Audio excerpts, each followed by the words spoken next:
episode 16 with Tom Richter.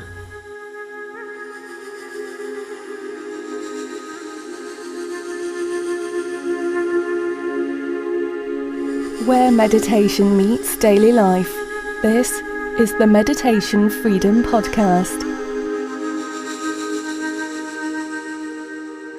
Thank you so much for tuning in to the Meditation Freedom Podcast, a podcast all about figuring out why people meditate, why they continue to meditate, and how they bring that meditation practice into their daily lives. On this podcast, I interview both experienced teachers and practitioners, as well as practitioners who are a little bit newer to the practice, hopefully giving you some interesting different angles and views and insights into why people practice meditation and mindfulness and why they bring that into their daily lives. Well, today's interview is going to be with Tom Richter, who is a dedicated, longtime Ashtanga Yoga, Pranayama and Meditation practitioner.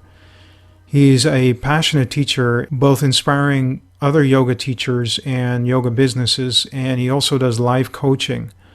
And in his personal life, he is a big whole food and healthy living enthusiast.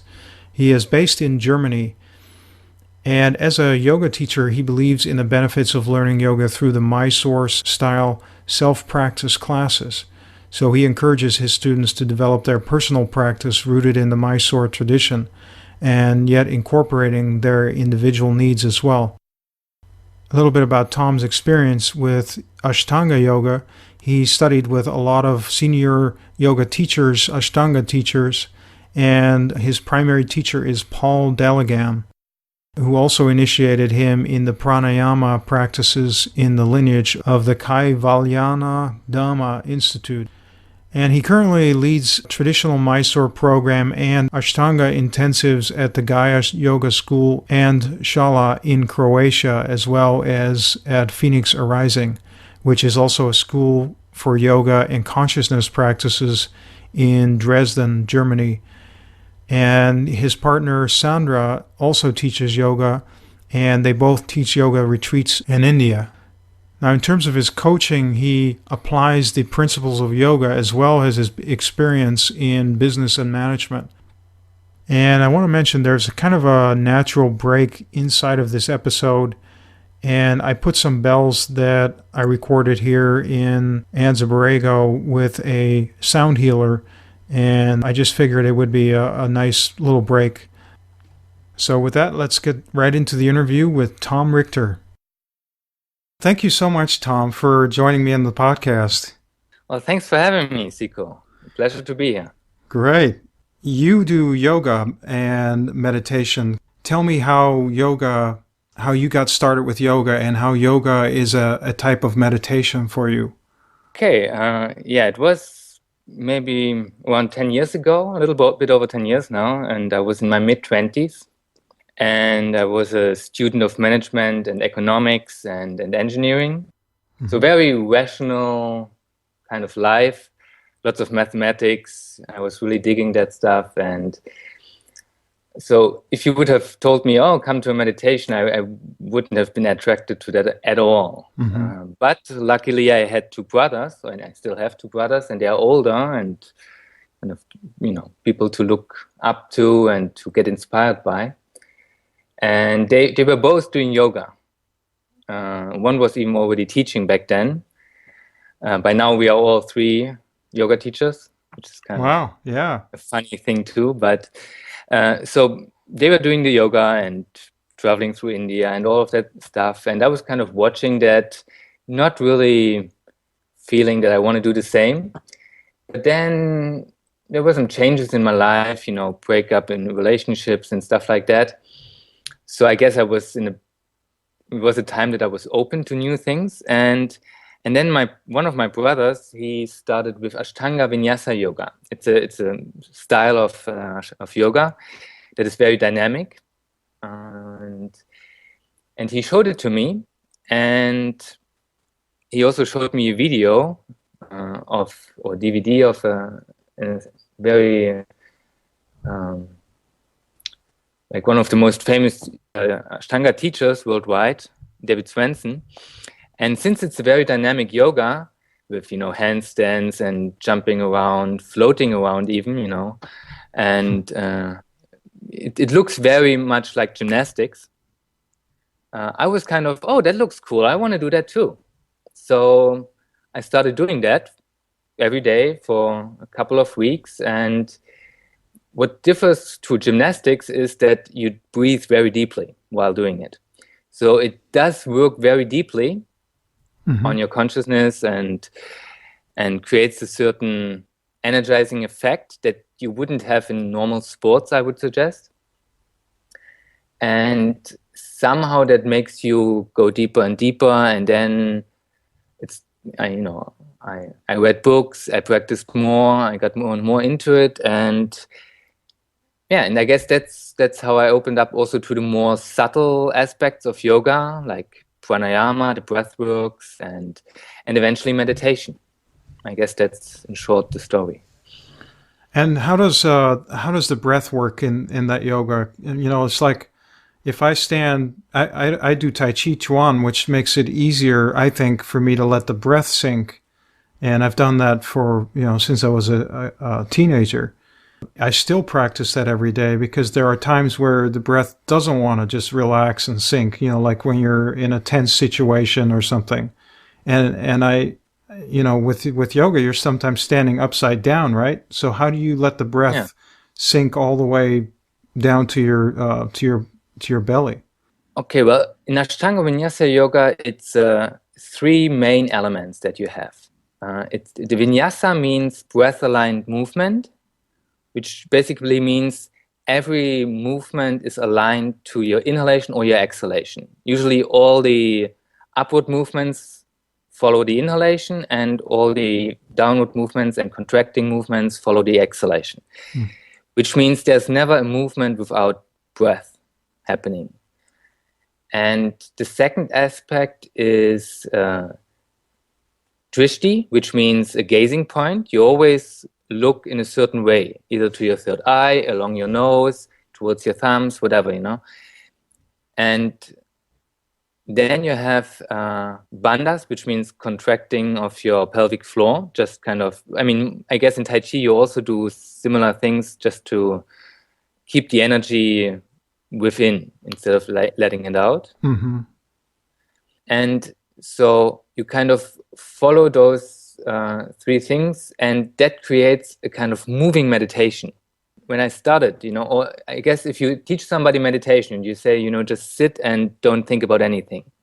That's kind of impossible for most of us that are living in the Western world. Mm-hmm. So you start maybe with saying, okay, maybe just follow your breath, just put your attention on your breath. And even that, for most people, is like, oh, after 5 seconds, I think about the grocery shopping I have to do, or, whatever. Right. And that's very normal. You just keep coming back to your breath. Yeah, exactly. Yeah. And in Ashtanga Vinyasa Yoga, kind of you go even more steps before that, because you relate everything to your body. It's hard for us to connect to our thinking. Maybe it's easier to connect to the breath, but what is even more easy is the body, because with the body we are used to work the whole day. Right. So by moving the body, additionally to not just sitting but moving the body, you have something to do. You have something to keep your attention with all the time. Yeah. Plus the breath, which kind of makes it sink deeper, the whole effect, and the gazing point that you have to follow. And those are already 3 things that if you keep them in mind, you don't have any more capacity to think about. Yeah, exactly. Whatever. It's keeping you plenty busy. Yeah. Exactly. And that's the idea, and that creates this moving meditation. And additionally, in Ashtanga Vinyasa Yoga, you always have the same sequence of asanas, of postures. And not only the postures itself, but the way into and out of the postures is exactly laid out. Like there's no left and right. You just do the same sequence, ideally 6 days a week. And in that way, it creates kind of like you have a set sequence, a mirror where you can kind of look into every day.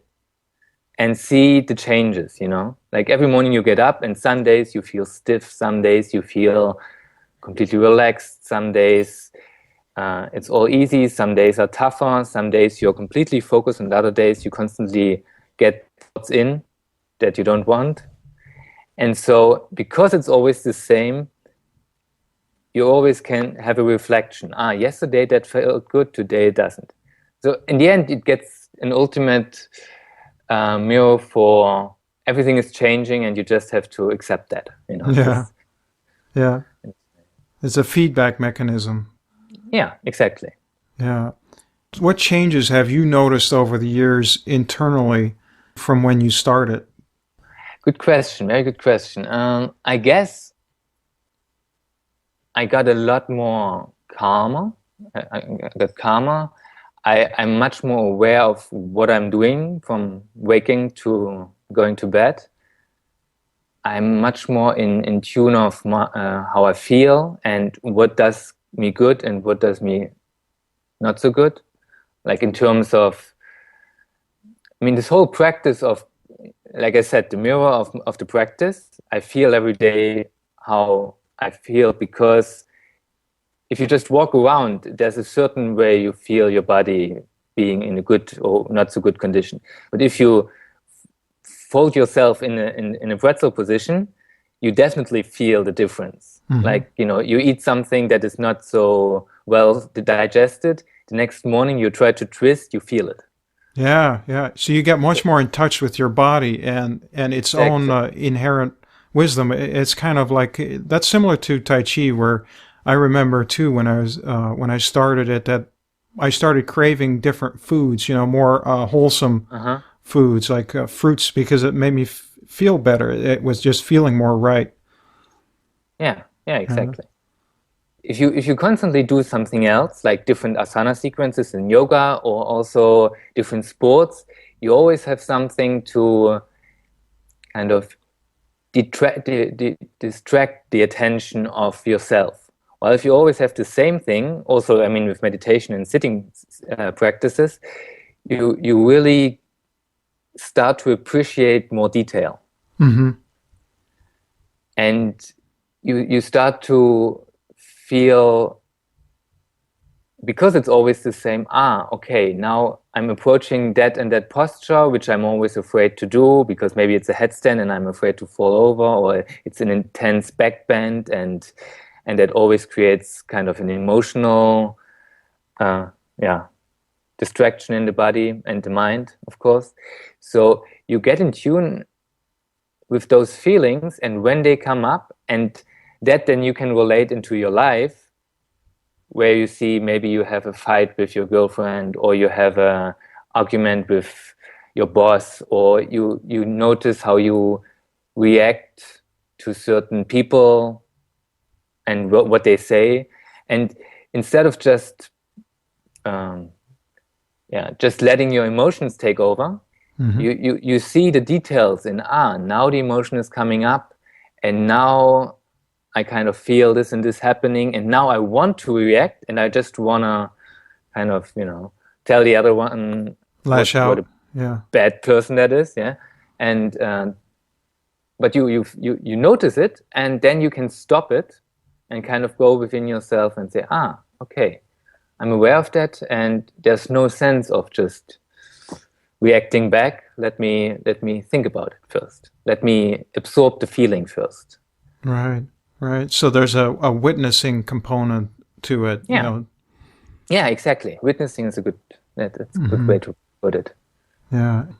Is there other meditation parts to your particular yoga style? In Ashtanga Vinyasa, at the end, as in most yoga styles, I assume, as far as I know, you have Savasana, which is the corpse pose. And on a pure physical level, after doing all this dynamic stuff, you lie down and let the body rest. You just take rest. But then you can also kind of feel the energy still moving in the body. You kind of shake up the energy through the dynamic movements with the breath, but then you lie down and you can still feel it.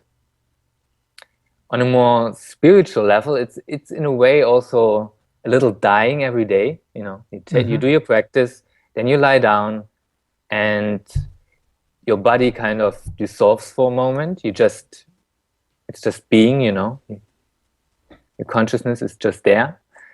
And then, you slowly start breathing deeper again, and the consciousness goes into the whole body again, and you kind of come back to life. In that sense, I also feel it very beneficial. Kind of you let go of your body every day, just for a moment. So that sounds like it helps you not over-identify with your body as being, that's entirely who you are, just your body. It sounds like it's letting that go a little bit too.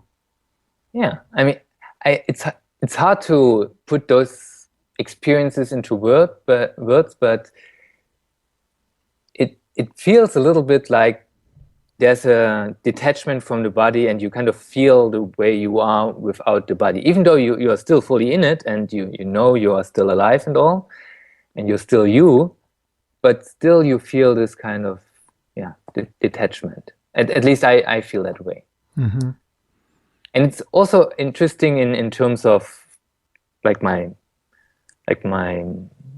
business and my professional life. All the good ideas come often during that corpse pose. It's like I'm letting go, and then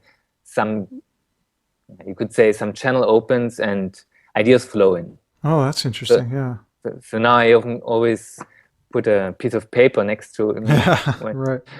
So when I come back up after Savasana, after corpse pose, I write down all the ideas that came. Mm-hmm.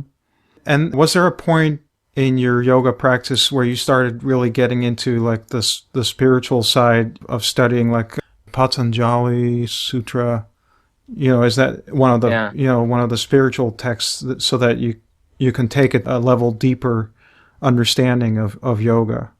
Yeah, I mean, already when I started the yoga at the beginning, of course, it was more the book that I read the books about how to do the postures correctly and the anatomy, and then you slowly maybe read a book about pranayama, the breathing, the breath works, and then I went to some workshops, and they told me about they were teaching about some spiritual aspects and mentioning books like Patanjali's Yoga Sutras.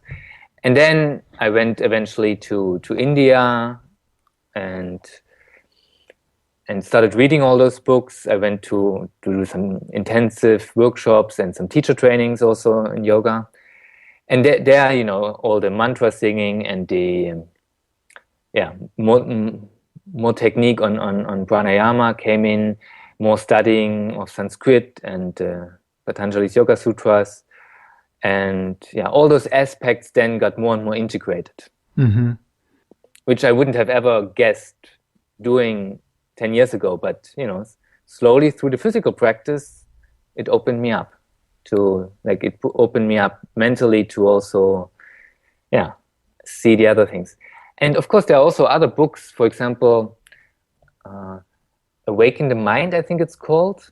I forgot the author right now, but it talks about the brainwave patterns in general, but also related to meditation.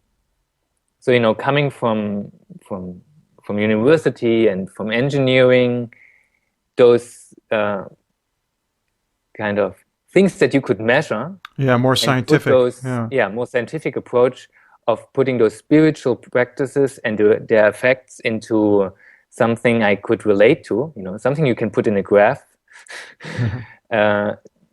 Just made it open me up more to say, okay, well, that's something that I can explain to my rational mind. Yeah.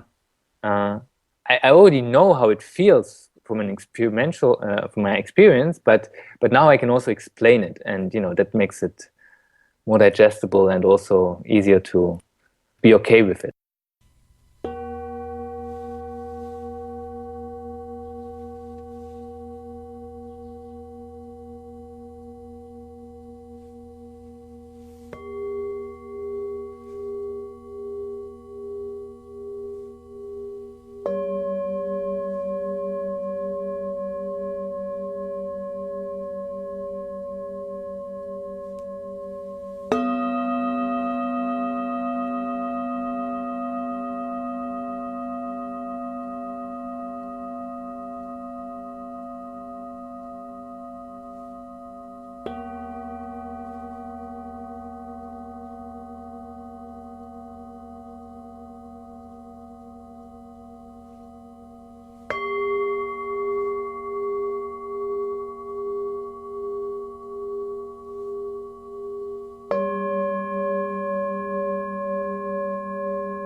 Okay, so we were talking earlier about Patanjali a little bit, and maybe you can explain a little bit more how that works and how it relates to the asanas.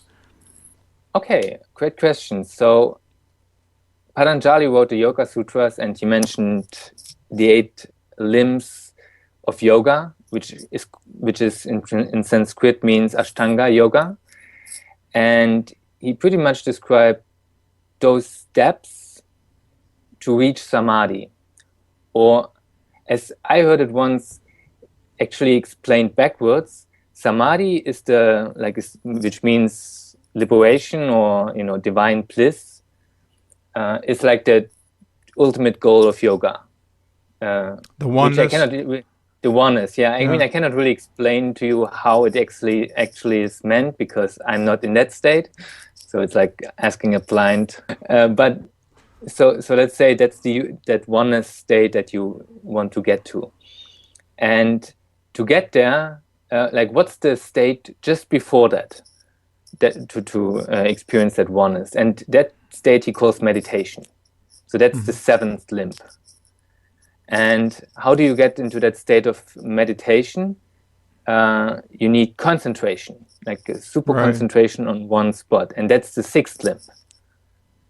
And how do you get into this state of concentration? Well, you need to get off this constant distraction of the senses, because the senses distract you to whatever is happening around you instead of going within. So the withdrawal of the senses is the 5th limb, that 5th step. And the attention goes always where the breath goes. So the 4th limb is the control of the breath or the control of the prana, the subtle energy. Because if you cannot kind of be with your breath and control it in a way, then you will always be unfocused and will always follow this kind of, with the senses. Right. So the breath control is that 4th limb. And how can you control the breath? Well, you need to also have control over your body. And that's the 3rd limb, which is like the asana, which means not only, we usually refer to in yoga to asana as the posture that we take in, headstand or handstand or, triangle pose or whatever. But posture in general just means, like a seat that is stable yet comfortable. So if you're not able to put your body into a position that is stable yet comfortable, you cannot be with yourself. You cannot be like one-pointed, kind of. Right. And so that's the 3rd limb. And then the 2nd and 1st limb, I guess, are just kind of the foundation, which are the yamas and niyamas in Sanskrit, kind of the do's and don'ts. The morality. The morality. Don't steal, be truthful, don't be violent, be disciplined, be content. Those are kind of the foundations. Without them, none of the other makes sense after all. And so, but the interesting thing is, all those limbs you can practice at once. It's not a consecutive thing. You don't start with first being completely ethical, and then once you're ethical, you can start with sports and asanas and posture. And then once you have achieved complete health, you can start with pranayama and control your breath. It doesn't, you don't have to perfect one step to go to the next. So for example, in the Ashtanga Vinyasa practice that I was explaining before, the asana part is to make your body healthy, to achieve asana, the 3rd limb. The whole time you're breathing really deeply, which is working on breath control and essentially prana control, like energy control. That's the 4th limb.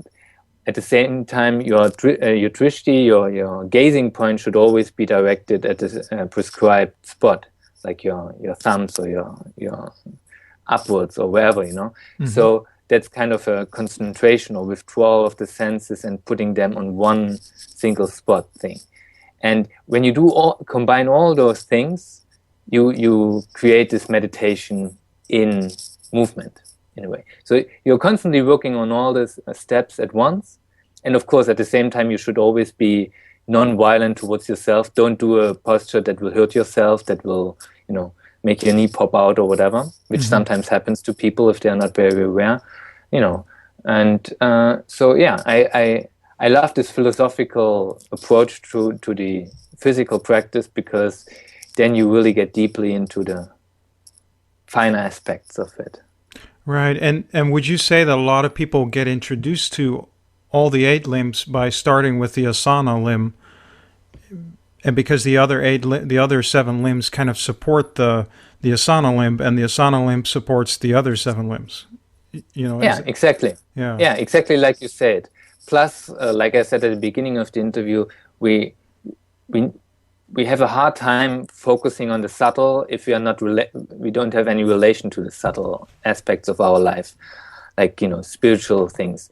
If we live a normal life, we can relate to physical things like our body. So just sitting and doing nothing and focusing on the divine is like something that not many people can relate to. While stand on a yoga mat and do some physical postures and breathe deep, then you slowly get introduced to those aspects without kind of needing to focus on them at once at the beginning. Right. So that's why most people start with asana practice. It says somewhere, I read, that this limb of yoga practice reattaches us to our body. So in a way, we've gotten removed or disassociated from our body, and our body contains a lot of wisdom, like intuitive wisdom. So by reattaching ourselves to our body, we get in touch with that, our own innate wisdom, right? Yeah, that's perfectly true.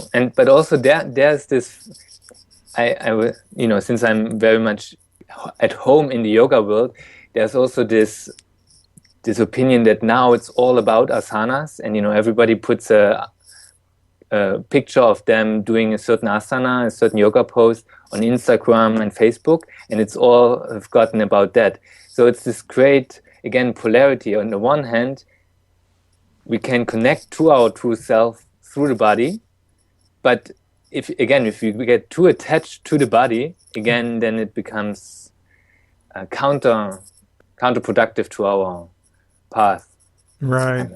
Yeah. So some folks get stuck in that part of the practice and they don't go deeper, in a way, is what you're saying. Yeah. Yeah. So first, yes, like you said perfectly, we should start a relationship with our body if it has been lost, but don't get too attached to it on the way. Right. Yeah. Yeah, that's great. In the Buddhist meditation practice, it's oftentimes a big problem that people spend too much time in their head. I know I was one of those people that was mostly in my head, and I was not. And luckily, I had Tai Chi that connected me to my body as well. There's a risk when you're only in your head that you lose touch with your body and the wisdom of the body too. So then you don't know when there's something wrong or how to deal with it, an imbalance or a blockage in the body. Yeah, exactly like you said. I think it also has a lot of to do with mixing up a state versus a technique. Like in meditation, for me, is a state that you cannot just switch on. It happens. But for example, sitting and watching your breath, or inhaling with one mantra and exhaling with a different mantra, there are many techniques that you can use. Those are just techniques that kind of invite that state to happen. And too much being in our head or too much being attached to the asana, to the physical postures, is always kind of getting too much attached to the technique. And then the state doesn't happen anymore, the state that we want to invite. And you also teach yoga, right? Yes. And what's that like? Maybe explain a little bit more about how people come to yoga. Well, I mean, I assume many people just have either a subtle longing for becoming more aware, but I guess that's not never the trigger to come to yoga. I guess yoga is always just interesting either because it's interesting from a physical point of view, like, oh, it looks good, or it must feel good. Everybody talks about how it feels good to do all those pretzel positions.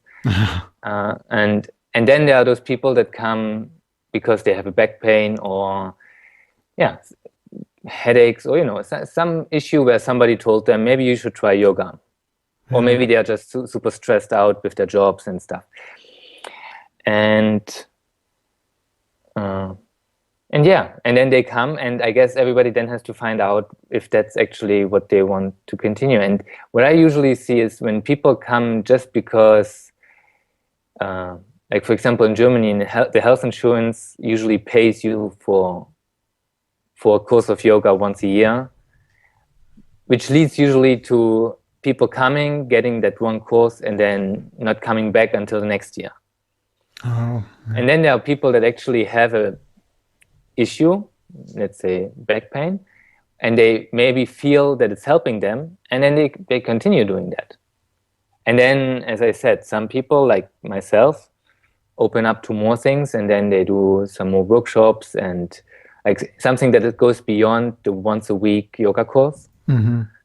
And other people say, well, that once a week is enough for me, and that's also fine, And do you find that the folks that come back, are they more likely to have also practiced on their own during the week instead of just once a week with the teacher in the class? Well, the thing in Ashtanga Yoga is usually what you have is led classes, right? Like the teacher's in front and he tells you what to do next, and then everybody does it, and then the teacher says again something, and then everybody does it, and he corrects maybe a little and kind of gives general instructions to the yoga class. In Ashtanga Vinyasa Yoga, you have this, what is called Mysore style. And to explain it shortly, the idea is to come daily, 6 days a week. That's the traditional way. And the first day you're taught the first sun salutation. And you do that a couple of times, and then you lie down in Savasana. Then the second day you come back and you do sun salute A by yourself. If you don't know, if you don't remember, then the teacher will show you again, but then you try it by yourself. And then if you know it, then the teacher will show you sun salute B, like the second version. Mm-hmm. You try that a couple of times, first with the teacher, then alone, and by repeating, you know it. Then by the third day, you get the next pose, and the next pose, and the next pose. So after 30 days of doing that, first of all, you have a personal practice that you can take anywhere. That might just be 30 minutes, but it's a practice that you know how to do. Mm-hmm. The teacher can be with you exactly when you need him. It's kind of a private class when you need it, but you have a practice by yourself when you don't need the teacher at that moment.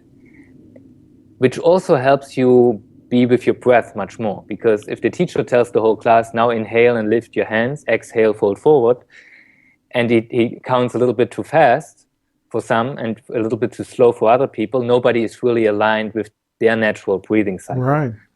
While in this kind of class, you have to practice by yourself, you have to learn the sequence of the postures, but you can practice in your own rhythm with your breath and get the attention of the teacher when you need it.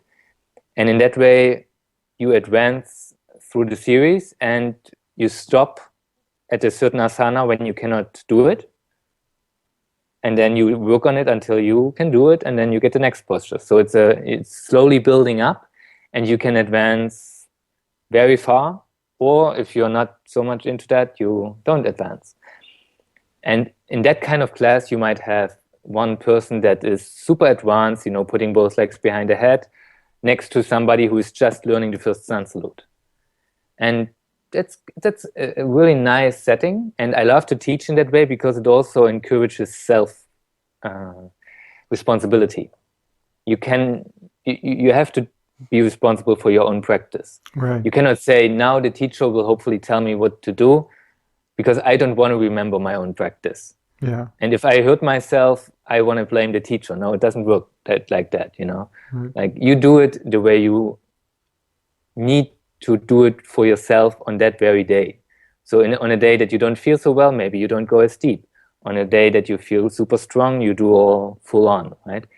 And the teacher can, of course, kind of carry you in a way, in supporting you and giving you advice and sharing his own experience, but it's still your practice. And then when you travel, you can take your practice wherever you want. Like when I was still working in a consulting firm, I was mostly in hotel rooms, and that's where I practiced, in a hotel room. Like there's almost no space where you cannot find a place to put your yoga mat.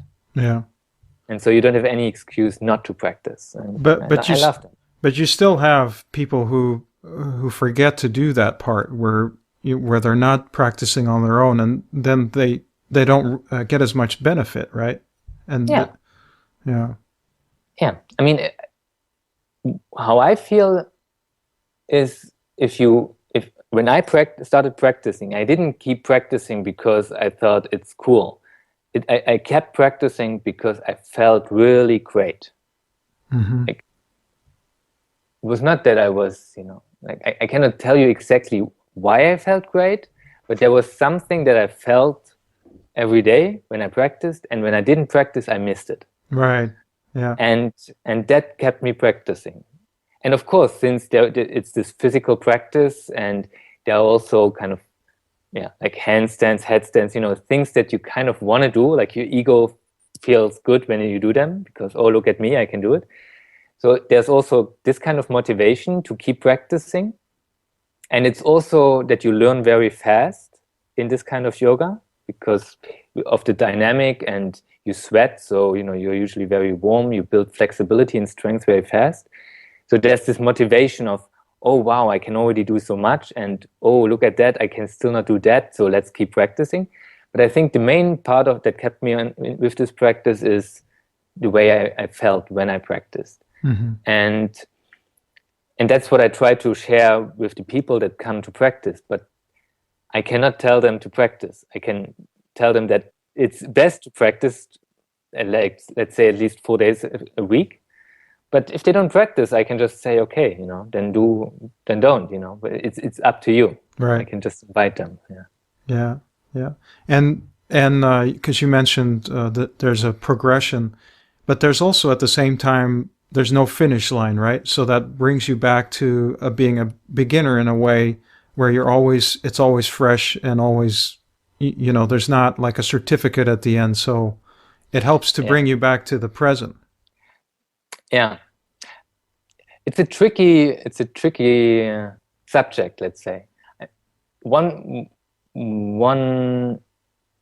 aspect of the Ashtanga practice that, because it's so dynamic and so physical and looks kind of cool to watch, is that people get attached to the practice. Like I want to do this, and I want to progress faster, and I want more asanas to practice. And in the Yoga Sutras, it says that, you should practice with all your effort, but without attachment to outcomes, to the fruits of your practice. Yeah.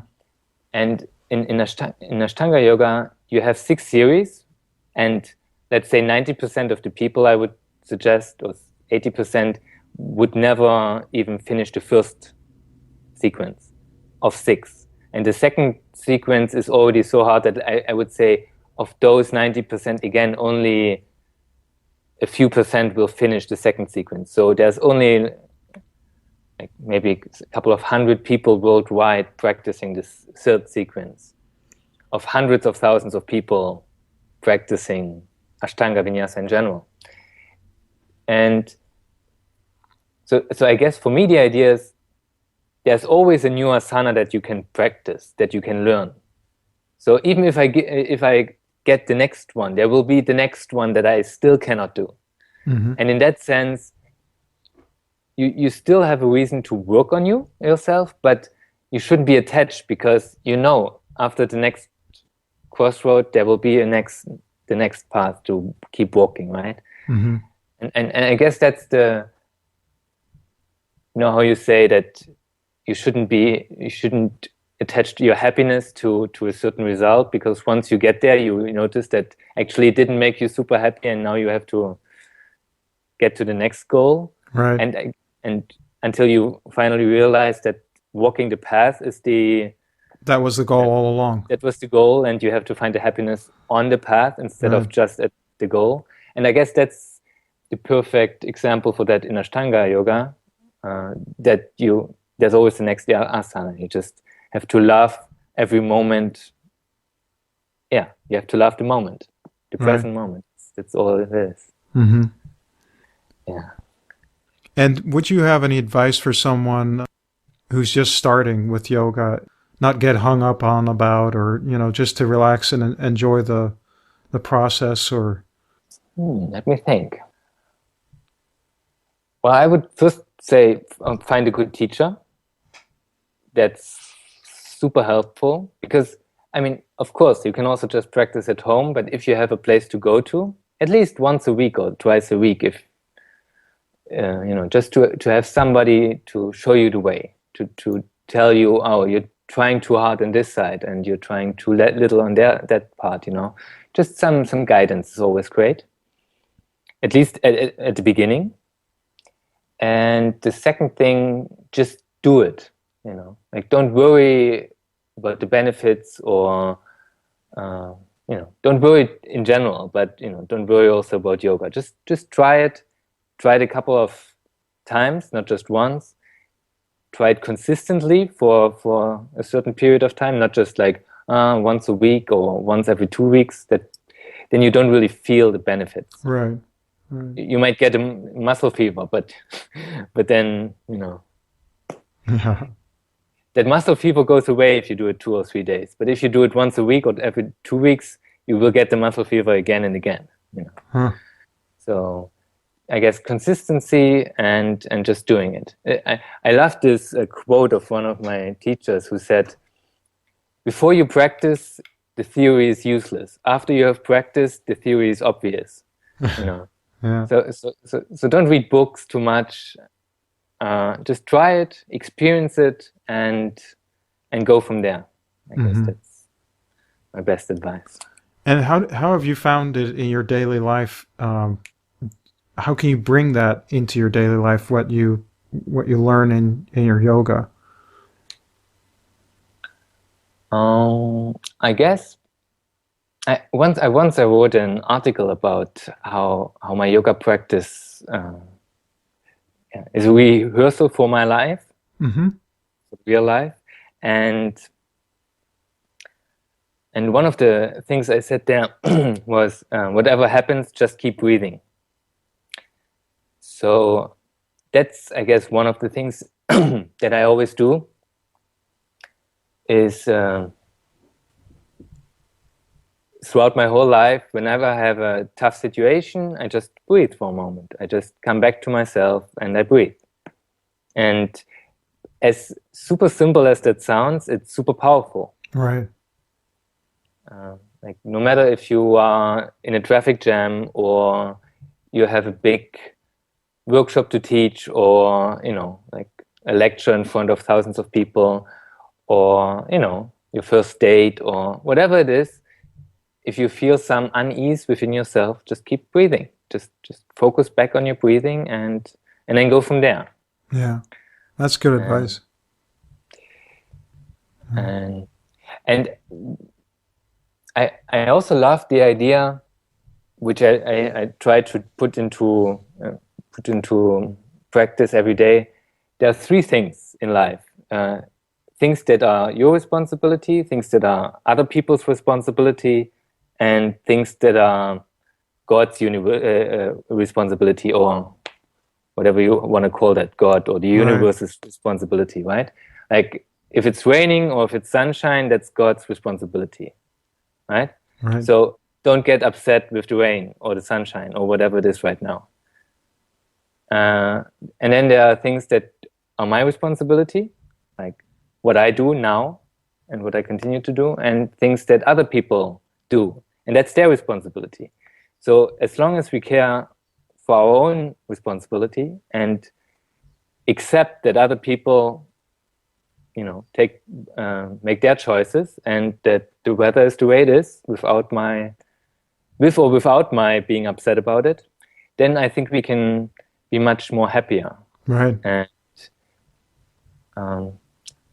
And I guess part of that I took also from my yoga practice, like if I practice my yoga in the morning, my responsibility is to show up and do my best that I can do. Right. But if my body feels stiff on that day, or, if the neighbor decides to do something that is getting in the way of my practice, that then there's no way for me to get upset about it. I can deal with it, but I have to look what I can do, what is in my responsibility to do, not in somebody else's. Yeah. That's a good letting go process. Yeah. That's exactly letting go. Very letting good go. point. Well, great. And just for the audience, if they want to follow up on you and learn more about you, where can they go to? Well, my website is startteachingyoga.com, and it's called startteachingyoga.com because I also coach people, young yoga teachers, how to get started teaching yoga. But you can also find some information about me and some information about yoga in general. And I also have a blog where I write articles about yoga, about awareness in life and in yoga and in teaching yoga. Mm-hmm. I guess all those things are related anyway. And about healthy living, healthy diet and all of that stuff. And I guess that's the one way to get in contact with me. Thanks for having me. It was great fun talking with you. Well, I hope you enjoyed this interview with Tom Richter. If you'd like to check out a little bit more about Tom Richter, then you can go to meditationfreedom.com/16 to go to the show notes and read some of the transcript. I can't do a full transcript, but I can sort of summarize what was discussed during the episode. And then at the bottom, I always keep the resources which contain links to the websites that the guest talks about. So just go to meditationfreedom.com/16 in order to go to the links for the websites that he mentioned in this episode. Now, next week, I am planning to bring up an interview with Tanya de Jong, who is an Australian soprano, entrepreneur, and motivational speaker. But I'm not sure if I'll be able to do that successfully by Sunday because I'm going to a wedding and I may not have any internet connection where I'm going to be at. If that doesn't happen, then it might be skipped over a week and you may not hear another episode until the next weekend. Thanks for the feedback, and if you enjoyed this episode or if you enjoy the podcast, please leave a review on iTunes. That's always tremendously helpful and lets me know that you're listening and that you're finding it interesting. So thanks again for listening, and I hope you have a wonderful rest of the week. Take care. Thank you so much for joining us on the Meditation Freedom Podcast, where meditation meets daily life.